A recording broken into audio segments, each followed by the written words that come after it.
November 7th, 2011. Muhammad Ali walked through the sterile white corridors of a Philadelphia hospital, his steps slow and unsteady. At 69 years old, ravaged by Parkinson's disease, the man who'd once floated like a butterfly could barely shuffle his feet. His hands trembled. His face, once so animated and expressive, had become a mask that struggled to show emotion. But his eyes still burned with purpose. He was here to see Joe Frazier. Smokin' Joe, the man who'd given Ali the first loss of his professional career. The man Ali had tormented with cruel words for years. The man who'd hated Ali with a passion that had lasted for decades. The man who was dying. Ali's daughter Layla walked beside him, her hand gently supporting her father's elbow. She'd arranged this visit after getting the call from Frazier's family. Joe had liver cancer, stage 4. The doctors had given him days, maybe hours. And despite everything, despite all the hatred, all the bitter words, all the years of resentment, Joe Frazier wanted to see Muhammad Ali one last time. They stopped outside room 412.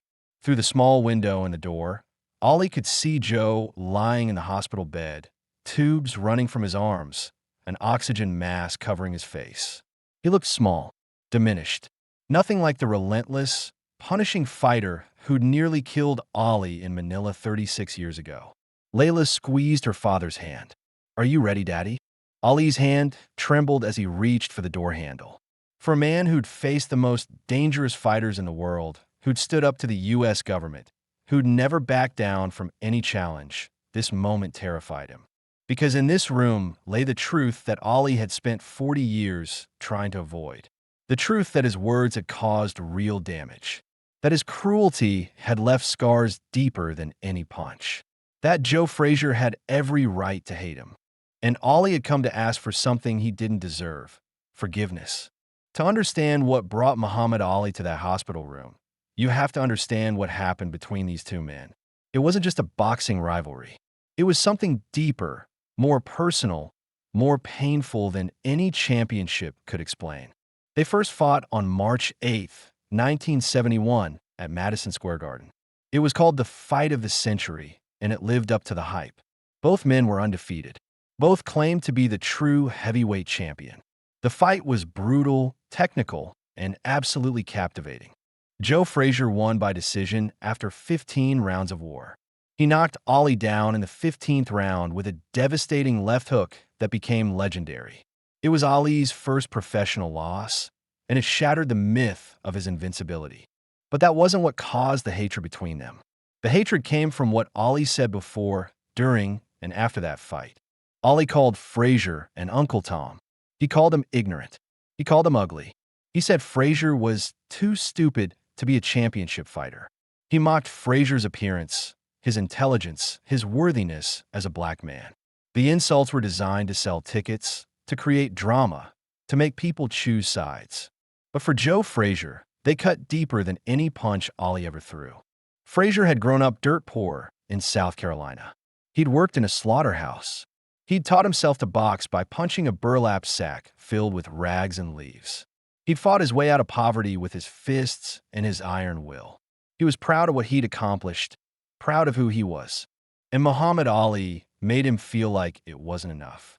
Like he wasn't black enough, smart enough, worthy enough to be in the same ring. I tried to explain to him. Frazier said years later, his voice still carrying the pain. I told him I helped him. When he got stripped of his title for refusing the draft, when nobody would give him a fight, I spoke up for him. I lobbied for him to get his license back. I even loaned him money when he couldn't get work. And he repaid me by calling me an Uncle Tom, by making people think I was on the wrong side of the civil rights movement. That hurt worse than anything he did in the ring. They fought 2 more times.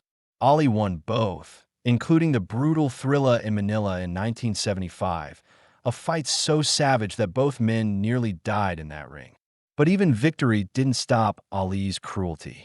He kept insulting Frazier, kept diminishing his accomplishments, kept treating him like he was somehow less than, and Joe Frazier never forgave him. For 36 years, the hatred burned. Frazier refused to appear at events if Ali would be there. He refused to shake Ali's hand at boxing ceremonies. When asked about Ali, Frazier would say things like, "I'd like to fight him one more time. I'd like to rumble with that man." The hate consumed him. It defined him. It became part of who Joe Frazier was. Until November 2011, when the cancer gave him a deadline to decide.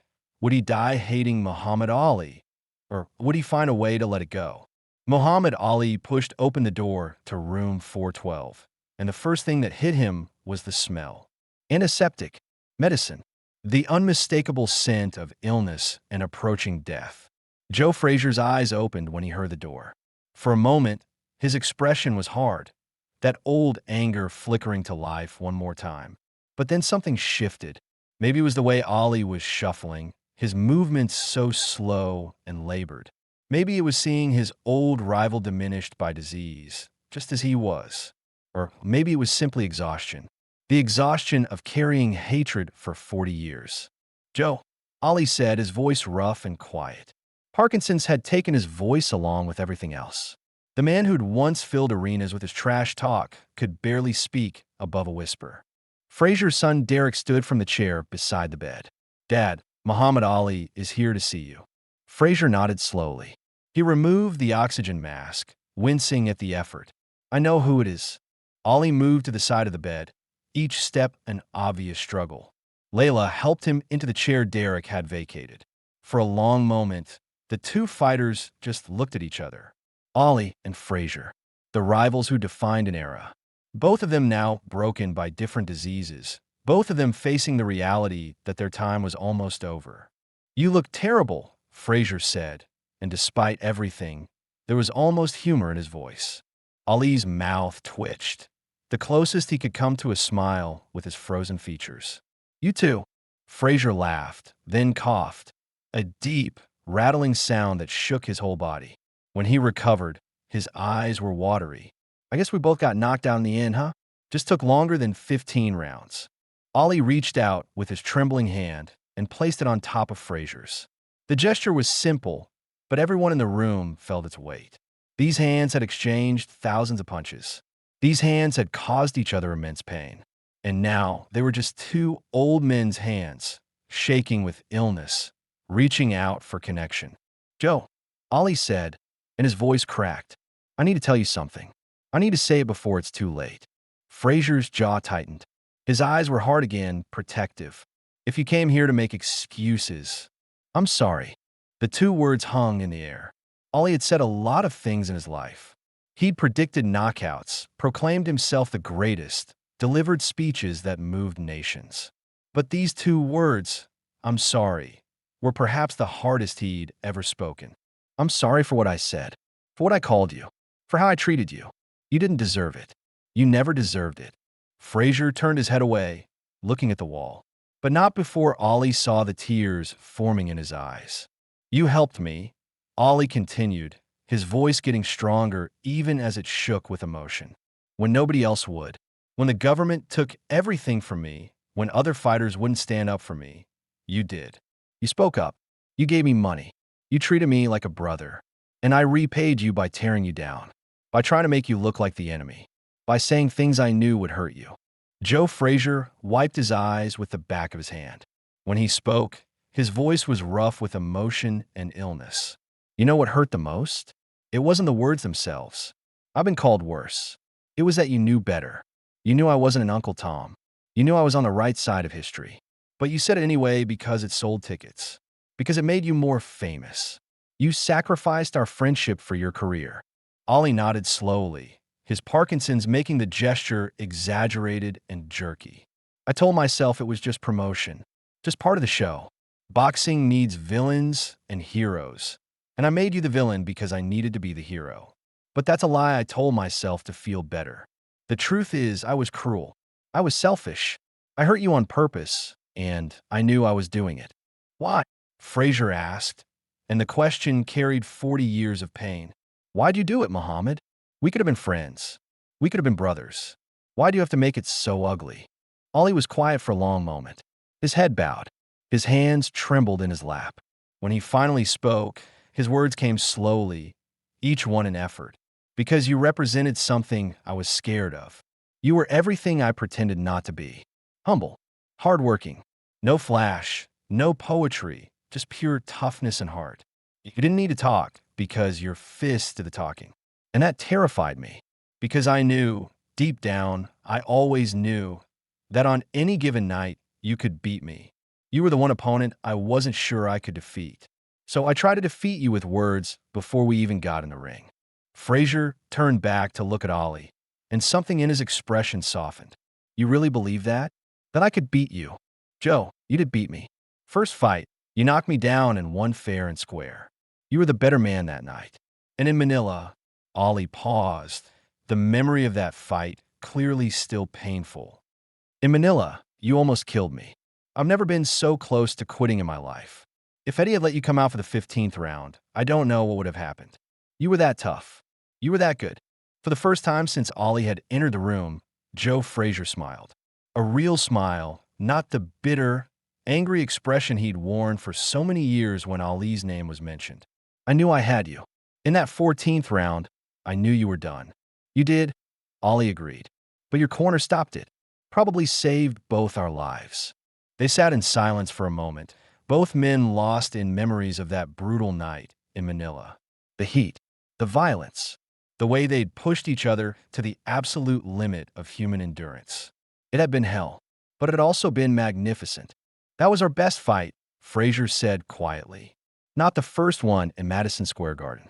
Manila, that was when we were both at our greatest. We gave everything we had, Ollie said. Left it all in that ring. And nearly killed each other doing it. Yeah, Ollie's trembling hand tightened on Frazier's. But at least we did it as fighters. As warriors. What I did with my mouth before and after, that wasn't warrior behavior. That was coward behavior. I hit you with words because I was scared to admit you were my equal. Joe Frazier closed his eyes. A tear ran down his cheek. When he opened them again, he looked directly at Ollie, and his voice was stronger than it had been since Ollie arrived. You know what I wanted to hear for 40 years? I wanted to hear you say that I was a good fighter. Not just tough, not just lucky, good, skilled, worthy of respect. Joe, Ollie said, and now his own tears were flowing freely. You were more than good. You were great. You were great. Your left hook was the best I ever faced. Your pressure, your conditioning, your heart. I've never seen anyone match it. You belonged in that ring with me. You earned everything you achieved. And I should have said that 40 years ago. Frazier's chest heaved. He was crying now, tears streaming down his face. That's all I wanted. That's all I ever wanted. Just for you to respect me as a man and a fighter. I did respect you, Ollie said. I do respect you. I always have. I just hid it behind the trash talk and the insults because I thought that's what I needed to do. But I was wrong. And I'm sorry. I'm so sorry, Joe. What happened next? Nobody in that room would ever forget.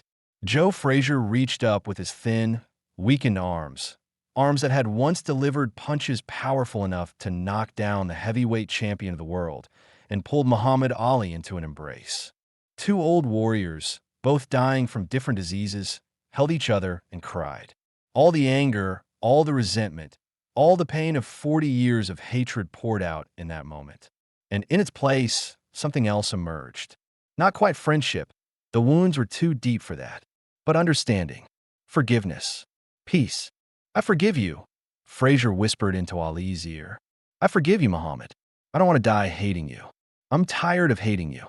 Ali's whole body shook, partly from the Parkinson's, partly from the force of his emotions. Thank you. Thank you, Joe. You didn't have to give me that. But thank you. They held each other for a long time. Layla and Derek both wiped tears from their eyes. Even the nurses who'd come to check on Frazier stood frozen in the doorway, not wanting to interrupt this moment. When they finally pulled apart, both men were exhausted. Frazier's breathing was labored. He put the oxygen mask back on, taking deep breaths. Ollie slumped in his chair, his energy spent. But something had changed. You could see it in both their faces. A burden had been lifted. The weight they'd both carried for 40 years was finally gone. Joe Frazier removed his oxygen mask one more time. His voice was barely above a whisper now, his strength fading. Muhammad, I need to tell you something too. Ollie leaned closer. You were the greatest. I hated admitting it. Spent my whole life trying to prove I was better than you. But the truth is, you were the greatest boxer I ever saw, the greatest I ever fought, and it was an honor to share the ring with you." Ali's frozen features struggled to show expression, but his eyes showed everything. Gratitude, respect, love for this man who'd been his greatest rival and, in a way, his greatest friend. Because who else could understand what they'd been through together? Who else had pushed them both to heights they never could have reached alone? "Joe," Ali said, his voice barely audible. "When people talk about me, they always talk about the thrilla in Manila. They talk about our fights as the greatest in history. And you know what? They're right. Because you made me great. Fighting you made me better than I ever could have been fighting anyone else. You pushed me. You tested me. You made me earn everything I got. You made me the greatest." Frazier smiled, his eyes closing. "We made each other great." "Yeah," Ali said. "We did." They sat together for another hour, mostly in silence. Sometimes one would share a memory, a moment from one of their fights, a story from training camp, a joke from the old days. They laughed a few times, cried a few more. But mostly, they just sat together, two old warriors who'd finally found peace. When it was time for Ali to leave, he stood slowly from the chair, using Layla for support. He looked down at Joe Frazier one last time, knowing this would be the last time he'd see his old rival alive. "Goodbye, Joe," Ali said. "Thank you for everything. Thank you for the fights. Thank you for making me better. And thank you for forgiving me." Frazier raised his hand in a weak wave. "Goodbye, Muhammad. Float like a butterfly in heaven, brother. I'll be coming to sting like a bee soon enough." Ali smiled, or tried to. He turned to leave, but Frazier called out one more time. "Hey, Muhammad." Ali turned back. "That last fight in Manila? Round 14. Frazier's eyes had a hint of the old fire. "I was winning. You know that, right?" Ali laughed, a sound that surprised everyone because Ali rarely laughed anymore. "Yeah, Joe, you were winning. But I would have come out for the 15th if you had. I wouldn't have quit." "I know," Frazier said. "That's why we were great. Neither of us knew how to quit." Those are the last words Joe Frazier ever said to Muhammad Ali. Muhammad Ali walked out of room 412, and he never saw Joe Frazier again. Joe Frazier died that same night, November 7th, 2011. He passed peacefully, his family around him. According to his son Derek, Joe's last conscious words were, "I'm glad we made peace. I'm glad I let it go." Tell Muhammad I said, "He's still pretty, but I was prettier." Even in death, Joe Frazier had to get the last word. When Muhammad Ali heard that Joe Frazier had died, he released a statement. "The world has lost a great champion. I will always remember Joe with respect and admiration. My sympathy goes out to his family and loved ones." But those who were close to Ali said the public statement didn't capture what he really felt. Ali was devastated. For days after Frazier's death, Ali was quieter than usual, more withdrawn. He'd stare at old photos of their fights, his trembling hands touching the images of himself and Frazier in the ring together. At Frazier's funeral, Ali was too sick to attend in person, but he sent a wreath with a card that read, "Rest in peace, champ. You were the greatest opponent I ever faced. Thank you for forgiving me." Muhammad. The boxing world mourned Joe Frazier's passing, but they also celebrated something else, the reconciliation between two legends. The fact that Ali and Frazier had found peace before the end became a powerful story of forgiveness, redemption, and the possibility of healing even the deepest wounds. Boxing analysts, journalists, and fans reflected on what the Ali-Frazier rivalry had meant. Not just the three magnificent fights, but the entire arc of their relationship. The cruelty, the hatred, and finally, the forgiveness. What happened in that hospital room mattered more than any of their fights, wrote one sports columnist, because it showed that these men were more than fighters. They were human beings capable of growth, of change, of forgiveness. Ali learned to admit he was wrong. Frazier learned to let go of his anger. And both of them found peace before the end. That's a greater victory than any championship. Muhammad Ali died on June 3rd, 2016, nearly 5 years after Joe Frazier. At Ali's funeral, attended by presidents, celebrities, and millions of fans around the world. One of the speakers told the story of Ali and Frazier's final meeting.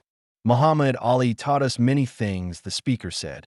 He taught us about courage, about standing up for your beliefs, about fighting for what's right. But one of the most important lessons he taught us came at the end of his life in a hospital room in Philadelphia when he asked Joe Frazier for forgiveness. He taught us that it's never too late to admit you were wrong. It's never too late to apologize. It's never too late to seek reconciliation. The Ali-Frazier rivalry lives on in boxing history. Their 3 fights, particularly the thriller in Manila, are studied by every serious student of the sport. The brutality, the skill, the heart they both showed in that ring set a standard that may never be matched. But the real legacy isn't just about the fights. It's about what happened after. It's about 2 proud men who hurt each other for 40 years, finally finding the courage to forgive. It's about Muhammad Ali being brave enough to admit he was wrong. It's about Joe Frazier being strong enough to let go of his anger. Because that took more courage than any fight. That took more strength than any punch. That was the real championship moment. Joe Frazier's family said that after Ali's visit, Joe seemed at peace for the first time in years. The anger that had consumed him, that had defined so much of his life, was finally gone. He died knowing that he and Ali had made peace. He died knowing that Ali respected him. He died knowing that their rivalry, as brutal and painful as it was, had ultimately brought them both to a place of understanding and forgiveness. And Muhammad Ali lived his final years knowing that he'd done the right thing, that he'd faced his biggest fear, not a punch from Joe Frazier, but admitting he was wrong and asking for forgiveness. And he'd won that fight too, not with his fists, but with his honesty, his vulnerability, his willingness to be better than he'd been. That hospital room in Philadelphia became sacred ground in boxing lore.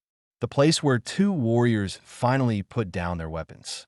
The place where hatred transformed into understanding. The place where Muhammad Ali and Joe Frazier stopped being rivals and became what they should have been all along, brothers. Their 3 fights will be remembered forever. But the real final round, the one that mattered most, happened in room 412, when 2 old men held each other and cried and forgave each other for the pain they'd caused. That was the fight they both won. And that victory meant more than all the championships combined.